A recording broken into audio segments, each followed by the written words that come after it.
శభాష్! ఆంధీ పవన్ కళ్యాణ్ గారు.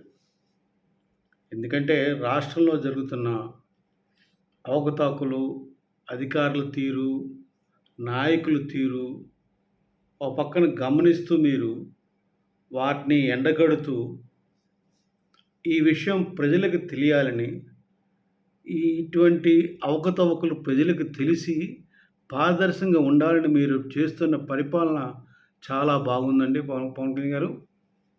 మీరు చూపిస్తున్న ఈ పారదర్శకత చూసి ప్రజలు మీకు దండం పెట్టి బ్రహ్మరథం పడుతున్నారు. అసలు ఏంటి స్వామి ఈ పరిపాలన అని ఆశ్చర్యపోతున్నారు ప్రజలండి.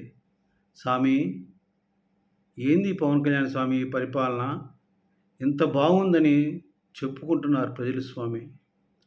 అందుకేనేమో మీరు గెలవకూడదని 2019లో 2024లో మీరు పోటీ చేసిన 2019లో గాజువాకలో కావచ్చు, భీమవరంలో కావచ్చు, పోటీ 2 చోట్ల కూడా వేలాది కోట్లు ఖర్చు పెట్టారండి.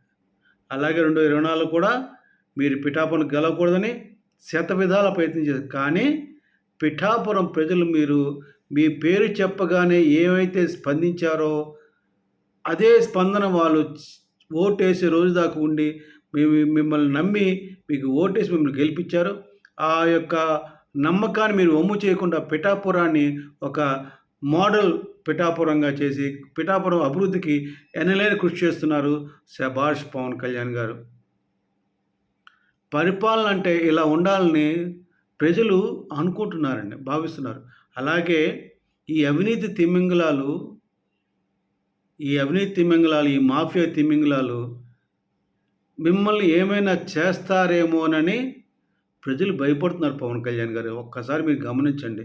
మీ సెక్యూరిటీ పెంచుకోండి. ఒక్కసారి మీరు చేసే పని బాగుంటుంది. కానీ ఈ రోజుల్లో ఇలాగ ఏ నాయకుడు పనిచేయడండి. ఇంత నిస్వార్థంగా ప్రతిదీ ప్రజలకు తెలియాలనే భావంతో ఉండరండి. ప్రజలకు తెలియకుండా దొంగతనంగా చేసే పనులు ఎన్నో చేస్తుంటారు ఈ యొక్క నాయకులు. అటువంటి నాయకుల మధ్యన మీరు ఉంటూ పరిపాలన సాగిస్తున్నారు. కనుక ప్రజలు కోరేది ఒకటే పవన్ కళ్యాణ్ గారు మిమ్మల్ని. ఈ అవినీతి తిమింగలాలు, ఈ మాఫియా తిమింగలాలు మిమ్మల్ని ఏమైనా చేస్తాయేమో, మిమ్మల్ని మింగేస్తాయేమో అని ఒక భయపడుతున్నారు. వారి కోసం మీరు దయచేసి ఆ ప్రజల కోసం, ఆ ప్రజల పరిపాలన బాగుందని ఫీల్ అవుతున్నారు. ఆ పరిపాలన 10 కాలాలు మీరు ఉంచాలని కోరుకుంటూ, వేడుకుంటూ నేను కూడా మిమ్మల్ని కోరుతున్నా పవన్ కళ్యాణ్ గారు. సెక్యూరిటీ పెంచుకోండి. మీరు సుఖ సంతోషాలతో ఉండండి. మీరు ఉండడం వలన పరిపాలన ప్రజలు, ఆంధ్రప్రదేశ్ ప్రజలు కావచ్చు, భారతదేశ ప్రజలు బాగుంటారు.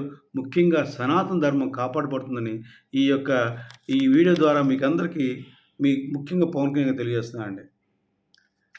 ఎందుకంటే ఈ యొక్క పరిపాలన ఇంత బాగుందని ప్రజలు భావిస్తున్నప్పుడు వారికి ప్రజలకు మీరు గౌరవం ఇవ్వాలని నేను వేడుకుంటూ కోరుకుంటున్నానండి.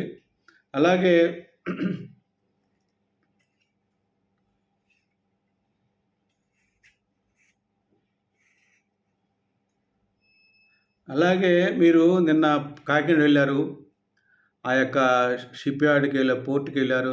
పోర్ట్లో ఆ షిప్లను చూస్తే షిప్ని ఎక్కనివ్వకపోవడం చూసి ఆ యొక్క మాఫియా జరుగుతుందని గమనించారు. మీరు దాన్ని గమనించి మీరు ఏం చెప్పారంటే, షీ ఈజ్ ద షిప్, ఆ యొక్క పెద్ద నౌకని నిర్బంధించి పెట్టండి. ఏమైనా మీకు దానివల్ల అంటే కేంద్రం నుంచి ఏమైనా మీకు అంటే ఏమన్నా అడ్డు పడతారు, కేంద్రం నుంచి మీకు ఏమన్నా ఒత్తిడి వస్తుందేమో, ప్రెషర్ వస్తుందేమో, మీరు భయపడకండి. అది ఏమొస్తే నేను చూసుకుంటాను, ఆ ప్రెషర్ని నేను అరికడతాను, నేనున్నాను ఇక్కడ అని ధైర్యం చెప్పి అక్కడ పోలీస్ అధికారులకి, పోర్ట్ అధికారులకి ధైర్యం ఇచ్చి ఆ యొక్క షిప్ని సీజ్ చేయమనండి. ఎందుకంటే ఆ షిప్ ఎవరో తెలియదు. షిప్ ఈయన రానివద్దని నాకు ఎవరండి అసలు వాళ్ళు. అందుకే ఆయన కోపం వచ్చి సీజ్ ద షిప్ అన్నాడండి. ఎంత ధైర్యం కావాలండి? నేను కాదు, ప్రజలు అనుకుంటున్నారు. ప్రజలు ఆ యొక్క భాష చూసి ప్రజలు ఎంత సంతోషపడుతున్నారో. ఒక నిజాయితీపరుడు, నిఖార్సైన నాయకుడు, ఒక ప్రజలకు ఏం కోరుకున్నాడో ఆ ప్రజలకు తగ్గ నాయకుడు ఇన్ని రోజులకొచ్చాడని చాలా ఆనందంగా, సంతోషంగా ఉన్నారు పవన్ కళ్యాణ్ గారు. ఒకసారి మీరు గమనించండి. అందుకే మీరు హామీ ఇవ్వడం చూసి అంటే పోలీస్ అధికారులకు గానియండి, పోర్టు అధికారులు గానియండి, ఏదైనా కేంద్రం నుంచి ఏమైనా మీకు ఒత్తిడి వస్తే చెప్పండి నాకు, నేను చూసుకున్నానని చెప్పారు కదా! అది విని వీళ్ళు ప్రజలేమనుకుంటున్నారంటే, మిమ్మల్ని ప్రధానమంత్రి గారు ఊరికనే అనలేదు. ఆంధీ అని ఎందుకన్నారో, ఆంధీ ఏ పిత్తానై పవన్నై ఆంధీ అన్నారు కదండీ! అది ఎందుకన్నారో ప్రజలు ఇప్పుడు అర్థం చేసుకున్నారు. ప్రజలకి ఇప్పుడు అర్థమైంది మీ యొక్క ఆహ్, మీరు తుఫాన్‌లాగా ఎలా పనిచేస్తున్నారనేది. హ్యాట్స్ ఆఫ్ చెప్తున్నారని ప్రజలండి. వారికి మీరు వారి ప్రజల మనసు తెలుసుకొని, వాళ్ళకి మనసు దగ్గర ఉండాలని కోరుకుంటూ, వేడుకుంటూ సెలవు తీసుకున్నాను. ఇంకోసారి సెల్యూట్ చేస్తూ జై జనసేన, జై హింద్.